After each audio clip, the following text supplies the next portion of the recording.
Are you ready for Violent Night to become a Christmas classic?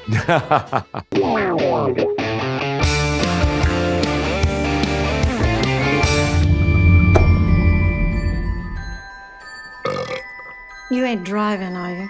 I steer a little, but the reindeer do most of the work. Hi, Tommy. How are you? Hey, I'm good. How are you? How are you, David? I'm good. How are you? I like your wall in the back there. You got a nice little Hey, Black Widow thank you. poster. You got, Yeah. who's that with the bow? Is that Katniss or something? That's Lara Croft, actually. Oh, But yeah, it's the heroine wall. So let's talk about Violent Night. You know, there's this song, Santa Claus is Coming to Town, which I've always found terrifying. You know, he knows when you're sleeping, he knows when you're awake. But has there ever been something about Santa Claus that made you think this dude might not be who he's claiming to be? Yeah, I mean, the fact of the matter is we don't know that much about him. But we're all eager to have him enter our house late at night when we're all sleeping and deliver wrapped packages that we don't know what's in them. It is a very confusing thing. And we all collectively lie to our children that this person exists. So, I mean, one of the fun things about this movie is we get to go back and explore who this guy might have been. He's immortal. So 10,000 years ago, before there were, these wrapped gifts coming to people's house. Who was this guy? What is he up to? Was he always such a good guy? Maybe not. So that was really fun to explore. It is a very confusing tradition. But yeah, absolutely. Pues yo cuando era chiquito vi una película que tenía un Santa Claus que se escapó de un manicomio y mataba a la gente. Así que yo estaba acostumbrado a verlo un poquito malicioso. The part of the surveillance was something that, at least when I was a kid, freaked me out. Like, what is he watching? What is he seeing?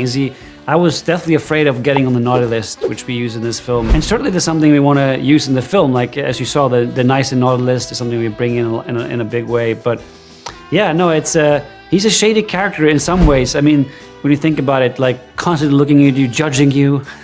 But that's part of the fun too.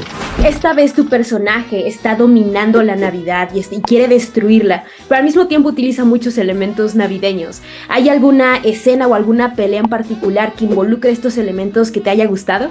Sí, me encantó fue la pelea que tuvo Santa Claus con mi equipo y usó todas las partes de la estrella y se la echó al tipo en el ojo, el candy cane, la chupó y la hizo una arma y se la mete en el cuello del otro y lo mata. Y a mí me encantó cómo usó todos los the props que existen en un árbol de Navidad. Well, that obviously is a big fun part of it. And we realized really early on that we wanted our action to stand out. As you try in every movie, like how can we make our action different and unique? And for us, it was really simple. Like this, we should use Christmas as much as we can in every element of these fights. And that's why he uses the Christmas star, the Christmas decorations, the ornaments, the Christmas tree, the light. We also try to use as much as Santa, like his gift bag, and of course his ability to go up the chimney and infuse the fights with those kind of things. And not to mention like the Christmas songs we use. For us, yeah, that was the key. Okay, how can we make each fight unique and different by using Christmas and all that, what it offers? The candy cane and the star are pretty great. I like that tinsel where I'm like going up to her and I'm trying to kill her with the tinsel. The funny thing about tinsel though is in reality it's a terrible weapon. You touch someone with it and it just explodes into nothingness. So our tinsel had to be supported with a nice little fishing wire and stuff. But yeah, I like tinsel, Christmas lights. I mean, there's just so many good ones in there. I can't even choose. The first time I watched the movie, I thought he was going to be like a full anti-hero and an angry man. But I was really greatly surprised that he also cares about the children, that he actually likes to take care of them. So how was your job directing David Harbour to balance between those both versions of Santa?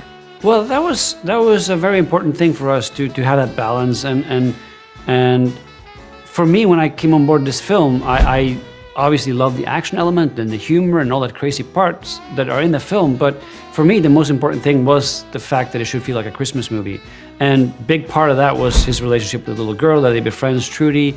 That's really the beating heart of the film. And to me and David, that was so important to keep throughout the film and keep threading in and out of it, so we keep that alive. And if we got that right, we always felt we can go as crazy as we wanted in the other directions. But that to me, when you walk out of the theater, that's the important part for me, that you feel like you've seen a Christmas movie. And yeah, David was so onto that and really wanted, I mean, because obviously Santa, he has this backstory that we reveal throughout the film. He can kick ass, and he's kind of depressed when you meet him. He lost faith in humanity. So it was really important for us to also show, but why did he start with this in the first place? And what does he love about being Santa Claus? And that he finds back to that again. What was important was that he was a sort of shell of himself in the beginning, and that he's a saccharine version of this thing. And when he tells the little girl that at one point in his life he wasn't that great of a guy, she encourages that in him. Says maybe we need that guy to come save us, as opposed to this, you know, this big fat jolly guy who just gives presents. Maybe we need something else. We need a warrior. And I think that is what liberates him. You know, the fact that that warrior comes out of, as you say, this wanting to help children makes it much more palatable and much sweeter. And so that sweetness can come through the violence in a sense, because he's doing it for a very good reason. Y Violent Night, o Noche de Paz, como se llama en español, está a punto de convertirse en una película clásica de Navidad, o eso siento yo. Ojalá. Un poco como, yo siento que es como Mi Pobre Angelito o Home Alone, pero para adultos. ¿Estás listo para el impacto que puede tener esta película en las futuras fechas navideñas? Sí, ojalá que sea verdad lo que estás diciendo, que esta sea solo una película clásica de Navidad.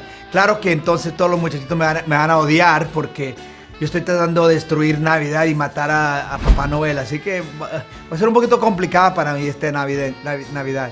It's crazy to think about if it has a chance of doing that, but of course that's what you hope and dream of when you make this film, and you hope that it's something that people can watch Christmas after and Christmas after that again, and it become a Christmas thing for a lot of people. So yeah, that's the goal, and we'll see if we succeed very shortly.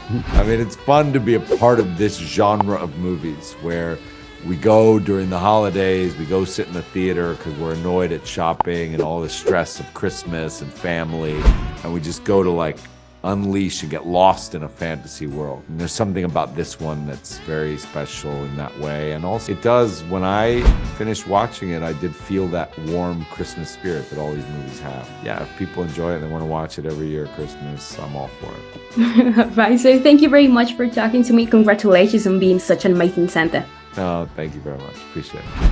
All right, thank you so much. Thank you. Gracias. Un abrazo. I believe in you, Santa.